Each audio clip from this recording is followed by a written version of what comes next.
आज हम लोग 2024-25 बजट की बात करते हैं। तो सबसे पहले हम लोग जानते हैं बजट होता क्या है ना। तो बजट के इतिहास की बात करते हैं तो बजट शब्द का विकास जो है आपका फ्रेंच शब्द के बुचेट से हुआ है, जिसका शाब्दिक अर्थ होता है एक छोटी चमड़े का थैला। क्या है? एक छोटी चमड़े का थैला। तो इंग्लैंड के प्रथम प्रधानमंत्री सर रॉबर्ट वॉलपेल 1721 से 1742 ने में क्या किया था कि वित्तीय प्रस्ताव के दस्तावेज को चमड़े के एक थैले में रखा हुआ था। और जब वालपोल ने अपने प्रस्ताव को संसद में प्रस्तुत किया दिखाया तो लोगों ने उसका मजाक उड़ाया और कहा कि बजट खोला गया है, बजट खोला गया है। इसके बाद वार्षिक आय व्यय के प्रस्ताव के लिए बजट शब्द का प्रयोग होने लगा। उसी समय से जो था बजट का क्या इस्तेमाल होना चालू हो गया। तो बजट की उत्पत्ति यहाँ से हुई है। चलिए आगे बजट के बारे में जानते हैं। तो भारत का पहला बजट 7 अप्रैल 1860 ईस्वी को तत्कालीन वित्त मंत्री जेम्स विलियन ने प्रस्तुत किया था। सबसे पहले भारत में बजट 7 अप्रैल 1860 को तत्काल वित्त मंत्री उस समय जो थे गवर्नर थे वो आपका जेम्स आपका विल्सन ने प्रस्तुत किया था। इसीलिए भारत में बजट प्रणाली के संस्थापक जेम्स विल्सन को माना जाता है। और स्वतंत्र भारत का जब स्वतंत्र हुआ था उसके बाद पहला बजट 26 नवंबर 1947 ईस्वी को पहले वित्त मंत्री आर के रिसमुखम सेठी द्वारा पेश किया गया था। और गणतंत्र भारत का पहला बजट 1950 ईस्वी में जॉन मथाई ने पेश किया था। कौन? जॉन मथाई ने पेश किया था। और भारत के प्रधानमंत्री जिन्होंने प्रधानमंत्री पद पर रहते हुए बजट पेश किए हैं उसमें सबसे पहले नंबर पे जवाहरलाल नेहरू, दूसरे नंबर पे इंदिरा गांधी और तीसरे नंबर पे आपका राजीव गांधी है। तीसरे नंबर पे राजीव गांधी है। चलिए आगे हम लोग बात करते हैं। तो भारत की पहली महिला वित्त मंत्री इंदिरा गांधी है ना। और पहली पूर्णकालिक महिला वित्त मंत्री उसको निर्मला सीतारमन के नाम से जानते हैं, उनको बोला जाता है। और भारत में सबसे अधिक बार बजट कौन पेश किया है? तो मोरारजी देसाई पेश किए हैं, जो कि 10 बार किए हैं।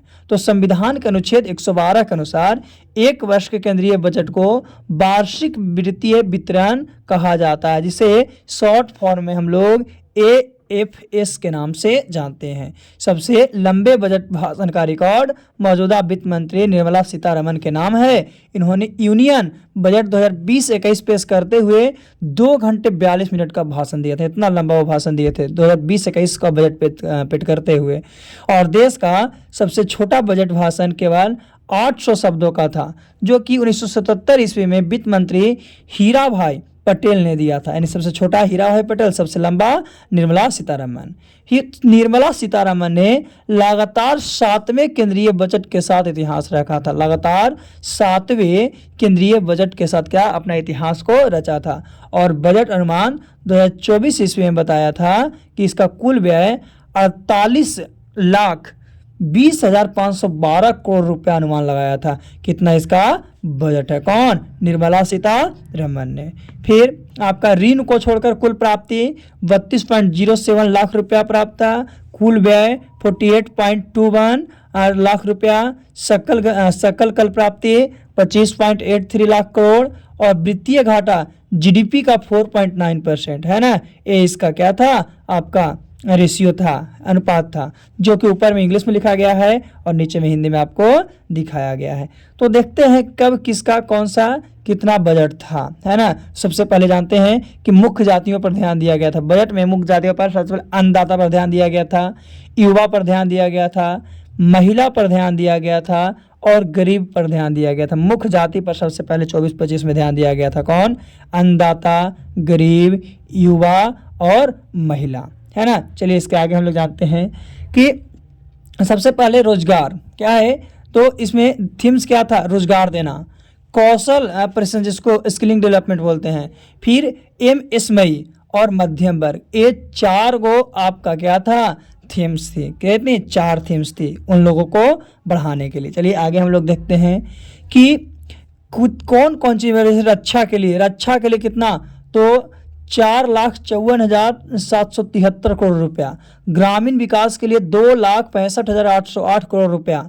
कृषि एवं संबंध कार्यकलाप के लिए 1,51,851 रुपया, गृह के लिए गृह काम के लिए 1,50,983 करोड़ रुपया, फिर है शिक्षा के लिए 1,25,638 करोड़ रुपया, सूचना प्रौद्योगिकी और दूरसंचार के लिए 1,16,342 करोड़ रुपया, स्वास्थ्य के लिए 89 मतलब कि 89,287 करोड़ रुपया, ऊर्जा के लिए 68,000, समाज कल्याण के 56,000 कोष और वाणिज्य एवं उद्योग के लिए 47,559 करोड़ रुपया। आगे फिर है मनरेगा। मनरेगा में 2023-24 की बजट देखी गई थी तो 60,000 था, लेकिन 24-25 की बजट 86,000 है। फिर रिसर्च एंड डेवलपमेंट प्रोजेक्ट में 2023-24 में देखा गया तो 840 करोड़ रुपया था, लेकिन 24-25 में बजट जब इसका देखा गया तो ये 1200 करोड़ हो गया। कितना हो गया? 1200 करोड़ हो गया। यानी बजट जो है हमेशा बढ़ते ही जा रहा है, बजट का घटने का कोई नहीं है। याद रखना है, मनरेगा तो 86,000 है 24-25 में, और रिसर्च एंड डेवलपमेंट प्रोजेक्ट है उसमें आपका 1200 है, जो कितना 24-25 में। 23-24 में था 840 रिसर्च का, और मनरेगा का 23 और 24 में था 60,000। कितना था आपका? 60,000 मात्र था, है ना। तो दोनों में क्या हो गई है? बढ़ोतरी हुई है। ये है आपका। आगे हम लोग देखते हैं मनरेगा और रिसर्च एंड डेवलपमेंट प्रोडक्ट के बाद कि किस में कितना बजट था, है ना। तो आगे हम लोग देखते हैं, तो थोड़ा सा रिपीट करते हुए क्या कि मनरेगा में कितना था? 86,000, और फिर यानी 24-25 में, और रिसर्च एंड डेवलपमेंट में भी था आपका कितना? तो 1200। चलिए इसके बाद हम लोग आगे देखते हैं। तो न्यूक्लियर पावर प्रोजेक्ट में 23-24 में देखा गया था तो 442 करोड़ रुपया था, और वही 24-25 में देखा जा रहा है तो 2,228 करोड़ रुपया है ना। किसमें? न्यूक्लियर पावर प्रोजेक्ट में। और फिर PLI ऑफ फार्मास्यूटिकल इंडस्ट्री में 23-24 में देखा गया था तो मात्र 1200 था बजट, और 24-25 में तो कितना? 2,143 करोड़। आगे फिर हम लोग देखते हैं development of semi conductor and display manufacturing में 23-24 में आपका 3,000 था, और 24-25 में 6,903 रुपया है। फिर सोलर पावर में कितना था? 23-24 में 4970 था, और इसमें कितना है? तो 20-24 से लेके मतलब 24-25 में आपका 10,000 रुपया है। सोचिए 10,000 करोड़ रुपया है ना सोलर पावर में। चलिए इसके आगे जानते हैं। एलपीजी कहने का मतलब डायरेक्ट बेनिफिट ट्रांसफर, एलपीजी के बारे में। तो 23-24 में एलपीजी का 180 करोड़ था, लेकिन 24-25 में एलपीजी का 1,500 करोड़ रुपया है। फिर है lines of credit under idea scheme, जिसमें 23-24 में मात्र 1,300 रुपया था, 23-24 में मात्र 1,300, लेकिन 24-25 में देखा जा रहा है तो इसमें 3,849 करोड़ रुपया है, 3,849 करोड़ रुपया। चलिए और भी बहुत सा आगे जानते हैं। तो विकसित भारत की दिशा में 9 बजट प्राथमिकता दी गई। पहला, कृषि की में उत्पादकता और अनुकूलनता। दूसरा, रोजगार और कौशल प्रशिक्षण। तीसरा, समावेशी मानव संसाधन विकास और सामाजिक न्याय। चौथा, विनिर्माण और सेवा। पांचवा, शहरी विकास। छठा, ऊर्जा सुरक्षा। सातवां, अवसंरचना। आठवां, नवाचार अनुसंधान और विकास। नौवां, अगली पीढ़ी के सुधार। अगली पीढ़ी के सुधार यानी कि जो नेक्स्ट जनरेशन आएगा उसमें कैसे सुधार आएगा। तो ये 9 जो है आपका विकसित भारत की दिशा में है बजट प्राथमिकता, कि इसके पीछे हमको कितना खर्चा करना है तब ये डेवलप होगा, और ये डेवलप होगा तभी हमारा जो भारत है वो भी डेवलप होगा, विकसित होगा। इसीलिए इसे कहा गया है विकसित भारत की दिशा में 9 बजट प्राथमिकताएं, है ना। तो एक एक करके हम लोग सभी के बारे में जानेंगे। सबसे पहले प्राथमिकता फर्स्ट के बारे में जानेंगे, है ना। तो प्राथमिकता फर्स्ट में कृषि में उत्पादकता और अनुकूलनता। तो कृषि और इससे जुड़े क्षेत्र के लिए 1.52 लाख करोड़ रुपए का आवंटन किया गया। किसानों को खेतीबाड़ी के लिए 32 कृषि और बागवानी फसलों के लिए नई 109 उच्च पैदावार वाली और जलवायु अनुकूल किस्में जारी की जाएगी, है ना। फिर है कि प्राकृतिक खेती के लिए, किसके लिए? प्राकृतिक खेती के लिए 10,000 आवश्यक आधारित जैव आदान संसाधन केंद्र स्थापित किए जाएंगे। 3 साल में किसानों और उसकी जमीन को शामिल करने हेतु कृषि में डिजिटल सार्वजनिक अवसंरचना DPI को लागू किया जाएगा। किसको? डीपीआई को लागू किया जाएगा। तो ये है प्राथमिकता फर्स्ट की कहानी। किसके? प्राथमिकता फर्स्ट, जिसमें कितना? तो 1.52 करोड़ रुपया क्या किया गया था? आवंटन किया गया था। चलिए अब हम लोग आगे जानते हैं प्राथमिकता 2 में। तो प्राथमिकता 2 की बात करते हैं। तो प्राथमिकता 2 रोजगार और कौशल प्रशिक्षण के लिए, रोजगार और कौशल प्रशिक्षण के लिए किया गया।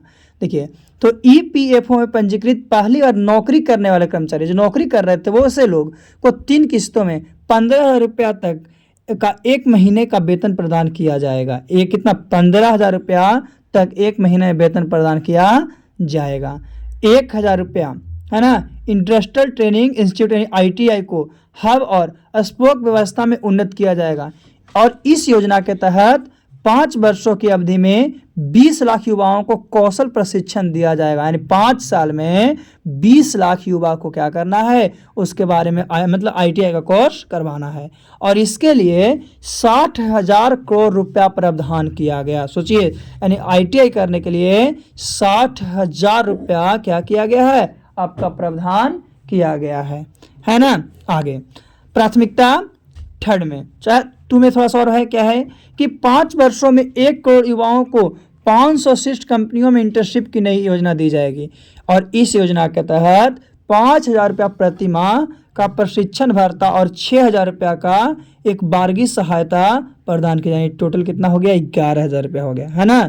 उन्हें वास्तविक व्यावसायिक वातावरण, विभिन्न कार्य क्षेत्रों और रोजगारों के अवसर के लिए 12 महीनों का अनुभव मिलेगा। क्योंकि वहाँ ट्रेनिंग कराएगा, तो ट्रेनिंग कराने के बाद एक अनुभव मिलेगा। तो 12 महीने का यानी 1 साल का पूरा अनुभव मिलेगा। उसके लिए उसको पैसा भी मिलेगा और उसका प्रशिक्षण भत्ता भी उससे आपको दिया जाएगा। तो ये जो है आपका प्राथमिकता 2 रोजगार और कौशल प्रशिक्षण, रोजगार और कौशल प्रशिक्षण की कहानी है। चलिए अब हम लोग प्राथमिकता 2 में थोड़ा सा और, तो 5 वर्षों में 1 करोड़ युवाओं को 500 शीर्ष कंपनियों का इंटर्नशिप की नई योजना, ये है ना।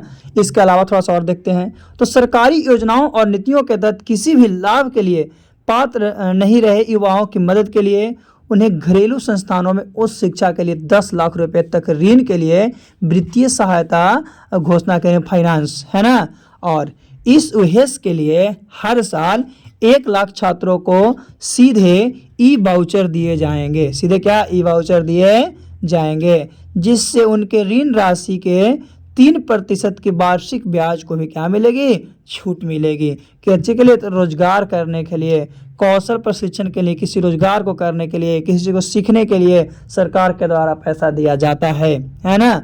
तो ये सब आपका प्राथमिकता 2 की कहानी है। किसकी? प्राथमिकता 2। तो अभी हम लोग प्राथमिकता 2 में 2-3 कितने कम से कम 5-6 पॉइंट को जान चुके हैं। अब हम लोग प्राथमिकता थर्ड की बात करते हैं। प्राथमिकता थर्ड क्या है और क्या नहीं है। तो प्राथमिकता थर्ड में समावेशी मानव संसाधन विकास और सामाजिक न्याय के बारे में जानेंगे। तो पूर्वोदय कहने का मतलब पहले सरकार देश के पूर्वी क्षेत्र के सर्वांगीण विकास के लिए पूर्वोदय नामक योजना तैयार करेगी, जिसमें बिहार, झारखंड, पश्चिम बंगाल, उड़ीसा और आंध्र प्रदेश शामिल होंगे। और इसमें क्या होंगे? कौन कौन? तो बताया गया बिहार, झारखंड, पश्चिम बंगाल, उड़ीसा और आंध्र प्रदेश। अमृतसर, कोलकाता औद्योगिक गलियारे के साथ रखा गया है, उसमें औद्योगिक केंद्र का विकास होगा। 21,400 करोड़ रुपए की लागत से विद्युत परियोजनाएं आरंभ की जाएगी। विद्युत परियोजना को बनाया जाएगा, जिसमें पीरपैंती ने 2400 मेगावाट का नया विद्युत संयंत्र भी शामिल होगा। जिसमें क्या होगा कि 2400 मेगावाट का नया विद्युत जो संयंत्र है, पावर प्लांट है, उसको भी शामिल किया जाएगा, है ना। चलिए और जानते हैं थोड़ी सी हम लोग, है ना। आगे तो आंध्र प्रदेश पुनर्गठन अधिनियम बहुपक्षीय विकास एजेंसी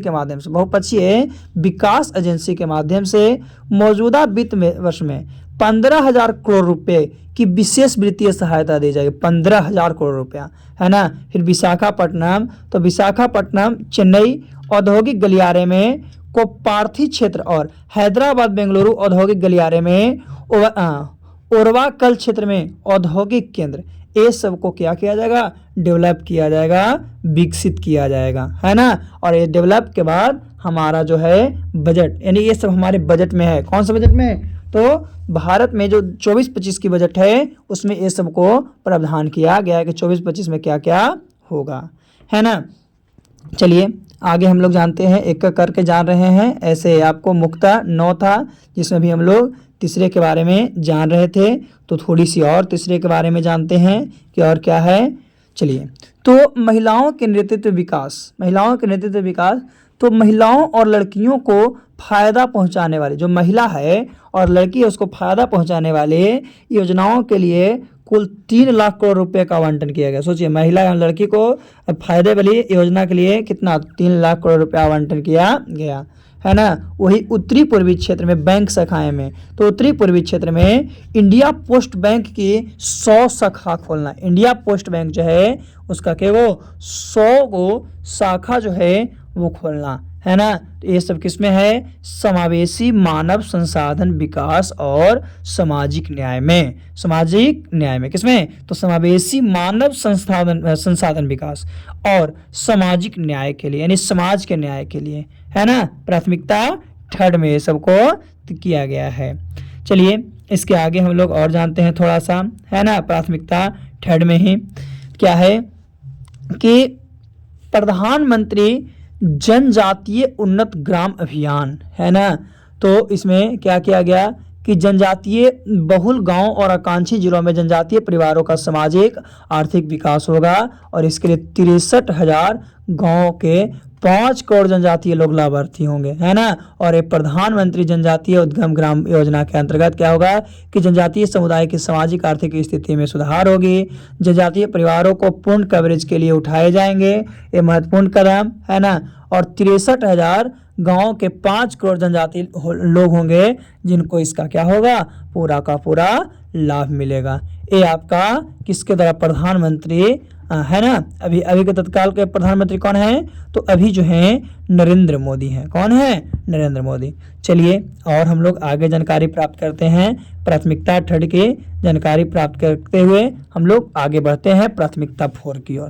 देखिए प्राथमिकता 4 में क्या है, तो बी निर्माण क्षेत्र, बी निर्माण और सेवा क्षेत्र। तो बी निर्माण क्षेत्र में क्या है, MSMES के लिए ऋण गारंटी योजना, है ना। गिरवी तथा तृतीय पक्ष गारंटी, जिसको विदाउट कोलेक्ट्रल और द थर्ड पार्टी गारंटी के नाम से जानते हैं, इसके बिना मशीनरी और उपकरण की खरीद के लिए क्या MME का आवधिक ऋण की सुविधा देने के लिए ऋण गारंटी योजना, यानी कि आप कोई सामान को ले सकते हैं। फिर मुद्रा लोन हो गया, जैसे कि तरुण क्षेत्र के अंतर्गत मुद्रा ऋणों की सीमा को उन उद्यमियों के लिए रखा गया है जिसमें 10 लाख रुपया से बढ़ाकर 20 लाख रुपया, पहले 10 लाख रुपया था अब उसको 20 लाख रुपया कर दिया गया है, जिन्होंने पहले के ऋणों को सफलतापूर्वक चुका दिया। जैसे कि मानते हैं कि अगर हम 1 लोन लिए और लेने के बाद उसको चुका दिए तो हमारा और बढ़ जाएगा, अगर 1 लाख लिए और उसको चुका दिए तो अगला और 2 लाख मिल सकता है। चलिए आगे हम लोग चलते हैं प्राथमिकता 4 में। तो MSMES क्षेत्र में 50 मल्टी प्रोडक्ट फूड इरिडिशन इकाइयाँ स्थापित करने के लिए वित्तीय सहायता प्रदान करेगी, है ना।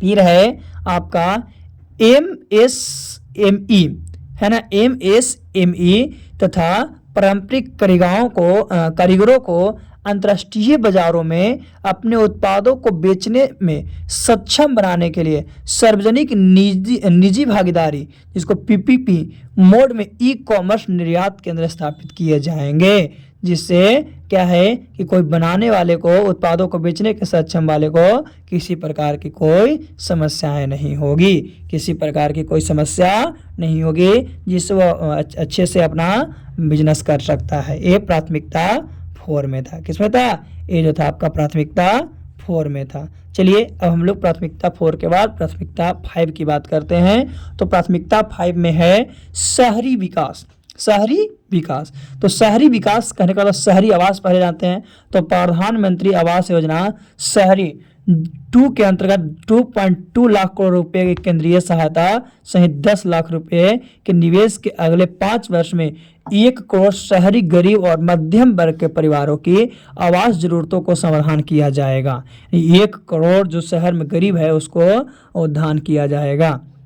स्ट्रीट मार्केट, अगले 5 वर्षों में प्रत्येक वर्ष चुनिंदा शहरों में 100 साप्ताहिक हाट मतलब बाजार होता है, मार्केट होता है, या स्ट्रीट फूड हब का विकास के लिए सहायता के लिए नई योजनाएं तैयार की जाएगी। ये सब किसमें है? तो शहरी विकास के लिए प्राथमिकता 5 में। किसमें? प्राथमिकता 5 में। चलिए हम लोग यहाँ तक जान चुके हैं, प्राथमिकता 1, प्राथमिकता 2, प्राथमिकता 3, प्राथमिकता 4, 5, है ना। चलिए अब हम लोग 6 की बात करते हैं। तो प्राथमिकता 6 में क्या है कि देखिए 1 करोड़ रुपया घरों को मुफ्त बिजली मिलेगी। 1 करोड़ घर को क्या होगा? मुफ्त में बिजली मिलेगी। 300 यूनिट तक प्रति माह, 300 यूनिट तक हर महीना, है ना। और अब तक 1.28 करोड़ पंजीकरण और 14 लाख आवेदन हो गया है। किसके लिए? तो ये जो है पीएम सूर्य का घर मुफ्त बिजली योजना के अंतर्गत, पीएम सूर्य घर मुफ्त बिजली योजना के अंतर्गत। चलिए 6 के बाद हम लोग 6 में थोड़ा सा और, तो 6 में और क्या है कि उन्नत अल्ट्रा सुपर क्रिटिकल प्रौद्योगिकी का उपयोग करते हुए 800 मेगावाट, कितना मेगावाट? 800 मेगावाट जो है उसका पूर्ण व्यावसायिक संयंत्र स्थापित करने के लिए एनटीपीसी और क्या है बीएचईएल के नाम बीच संयुक्त उद्गम का प्रस्ताव रखा जाएगा, है ना। ये भी ऊर्जा सुरक्षा के अंतर्गत है, प्राथमिकता 6 के अंतर्गत, है ना। चलिए प्राथमिकता 7 की बात करते हैं। तो प्राथमिकता 7 में है अवसंरचना। तो अवसंरचना के लिए 11,11,111 का प्रावधान, जीडीपी 3.4%, संसाधन आवंटन को सहायता प्रदान करने के लिए राज्यों को दीर्घावधिक ब्याज मुक्त ऋण के रूप में 1.5 लाख करोड़ और 25,000 ग्रामीण बसावटों को 12 मासी सड़क संपर्क उपलब्ध कराने के लिए पीएनजीएसवाई के चरण 6 शुरू किया जाएगा, 6 शुरू किया जाएगा अवसंरचना के अंतर्गत, है ना। ये प्राथमिकता 7 था। क्या था? प्राथमिकता 7। चलिए प्राथमिकता 7 के बाद हम लोग बात करते हैं थोड़ा सा और, प्राथमिकता 7 में देखते हैं। हाँ, अवसंरचना में तो क्या है कि सिंचाई एवं बाढ़ उपशमन। तो कोसी मेरची अंतर्राज्यीय लिंक और 20 अनचालू और नई स्कीमों जैसे परियोजनाओं के लिए 11,500 करोड़ के अनुमानित लाभ के साथ वित्तीय सहायता। फिर असम, सिक्किम और उत्तराखंड के बाढ़ प्रावधानों और संबंधित परियोजनाओं के लिए सहायता। हिमाचल प्रदेश में पूर्ण निर्माण और पुनर्वास के लिए सहायता। ये सब सिंचाई और बाढ़ उपशमन प्राथमिकता 7 के अंतर्गत रखा गया है। और प्राथमिकता 7 के अंतर्गत आपका है अवसंरचना, इंफ्रास्ट्रक्चर, है ना। चलिए आगे 7 के बाद हम लोग और थोड़ा सा जानते हैं 7 में, है ना। तो क्या है? पर्यटन के लिए काशी विश्वनाथ मंदिर कॉरिडोर के मॉडल पर विष्णुपद मंदिर कॉरिडोर और महाबोधि मंदिर कॉरिडोर का विकास, जिसका हाल फिलहाल में आपका अथी हुआ है ना, महाबोधि मंदिर और विष्णुपद मंदिर। हिंदू, बौद्धियों और जैनों के धार्मिक महत्व के स्थल राजगीर के लिए व्यापक विकास होगा, ये भी रखा गया। नालंदा विश्वविद्यालय को इसका गौरवशाली स्थान दिलवाने के अलावा नालंदा का एक पर्यटन स्थल के रूप में विकास होगा और धीरे धीरे हो रहा है नालंदा, है ना। फिर है उड़ीसा को सर्वोत्कृष्ट पर्यटन स्थल बनाने वाली इस दृश्यात्मक सुंदरता, मंदिरों, स्मारकों, कारीगरी, वन जीव अभ्यारण्य, प्राकृतिक भौगोलिक सौंदर्य और मनोरम समुद्र तट के विकास के लिए सहायता। तो ये सब पर्यटन के लिए है। किसके लिए? पर्यटन के लिए, यानी कि यहाँ पे घूमने वाला जगह है ना।